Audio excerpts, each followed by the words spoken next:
Hello everyone दोस्तों, मैं अरुण शर्मा। आप देख रहे हैं द सोच। दोस्तों, इस वीडियो में बात करने वाले कन्हैया कुमार के बारे में कि जैसे जैसे कन्हैया कुमार ने बिहार के इलेक्शन में कांग्रेस की तरफ से जो ताल ठोकी है, जिसको लेके कांग्रेस में बवाल जारी है। अब देखा जाए तो बीजेपी ने भी नया कांड कर दिया है कि जहां कन्हैया कुमार ने एक सम्मेलन किया, सभा की, उस मंदिर के आंगन को देखा जाए तो बीजेपी कहें या अन्य नेता कहें, उसको धुलवा के रख दिया, जिससे बवाल खड़ा हो गया। दोस्तों, अगर आप चैनल पहली बार हैं, जोड़ सकते हैं सारी वीडियो को देखने के लिए। बात करते हैं कन्हैया कुमार के बारे में कि जिस तरीके से वो कांग्रेस की तरफ से पैदल यात्रा की ताल ठोक रहे हैं।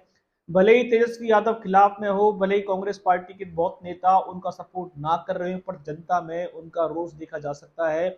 जनता में उनको समर्थन मिल रहा है। भले ही वो जीतेंगे नहीं जीतेंगे ये नहीं कहा जा सकता, पर जिस तरीके से कल और परसों की बात करें तो कन्हैया कुमार अपनी पैदल यात्रा के दौरान बिहार के कुछ एरियो में अपनी सभा आयोजन कर रहे हैं। उसमें एक मंदिर का आंगन की बात करें, जहां उन्होंने लोगों के साथ बैठकर अपनी सारी बातें की। पर अब उसमें मुद्दा यहाँ गर्मा गया कि कुछ लोग कहते हैं कि बीजेपी के नेता हैं या अन्य नेताओं ने कन्हैया कुमार की यात्रा के बाद उसको गंगा जल से धोया गया। ये तो बड़ा शर्मनाक बयान है कि जिस तरीके से कन्हैया कुमार ने वहां पे अपनी कुछ भी सम्मेलन किया हो या कुछ भी अपनी भाषण दिए हो, अगर वहां पे इंसानों के लिए भी गंगा जल से जगह धोई जाएगी तो ये वास्तव में हिंदुस्तान के सोच को दर्शाता है कि लोग आज भी भले ही बीजेपी के राज में ताल ठोक रहे हो। अब तक ये तो जानकारी नहीं मिल पा रही है किसी बीजेपी के इशारे पे हुआ है या किसी अन्य के इशारे पे हुआ है, पर कांग्रेस पार्टी ने इस पर बीजेपी और आरएस को जमकर लताड़ा है। उन्होंने बिना किसी सबूत के आरएसएस की सोच को घटिया सोच बता दिया है।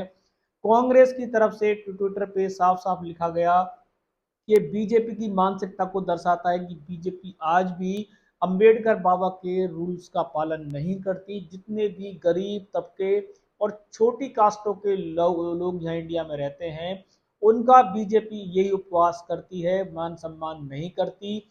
सिर्फ बीजेपी रिलायंस, अंबानी, अडानी के परिवारों का सम्मान करती है।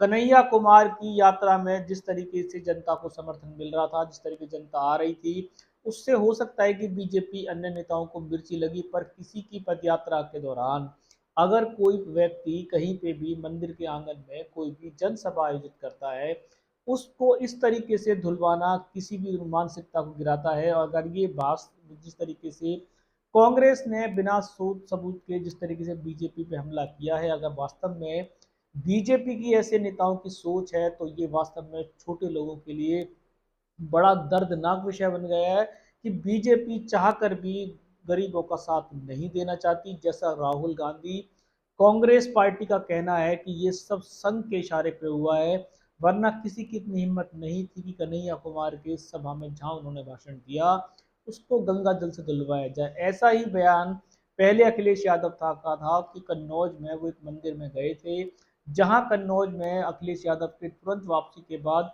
बीजेपी के नेताओं ने उसको मंदिर के आंगन को या वहां पे गंगा जल से धुलवाया था। इस पे योगी सरकार भी काफी कटघरे में रही थी, पर बीजेपी है तो शायद अपने आदतों से मजबूर है। वो गंगा जल से धुलवा के क्या साबित करना चाहती है? क्या भारत के अंदर नीचे लोगों का, छोटे लोगों का कोई मान सम्मान नहीं है? क्या पटकाधारी ही हिंदू है? क्या बीजेपी को वोटों की राजनीति से बाहर आने की जरूरत है? अगर इसमें बीजेपी या किसी नेता का हाथ है तो बीजेपी को उस पर कार्रवाई करने की जरूरत है।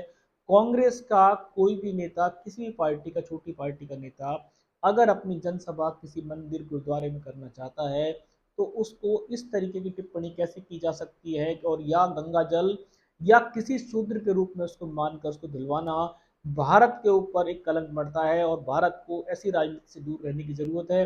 अब देखते हैं कि जिस तरीके से कांग्रेस ने, राहुल गांधी ने और कांग्रेस की पार्टी के आला कमानों ने जिस तरीके से बीजेपी संघ पे उंगली उठाई है, क्या बीजेपी इस पे कोई कार्रवाई करेगी? और किस व्यक्ति ने किसके कहने से ऐसा कुछ किया? क्या वो किसी के दंड का अधिकारी है? काफी सारा रुझान बदलेगा, क्योंकि बिहार के इलेक्शन में अब मोदी जी और अमित शाह की रैलियां होनी है। वहां देखेंगे क्या उनकी रैली के बावजूद कोई नेता उसको गंगा जल से धोएगा। कोई भी सर्टिफिकेशन लेके आएंगे। अगर आप चैनल पे नहीं जुड़े हैं, जुड़ सकते हैं सारी वीडियो को देखिए। मैं अरुण शर्मा मिलूंगा नई सोच के साथ। अपना ध्यान रखें। नमस्कार।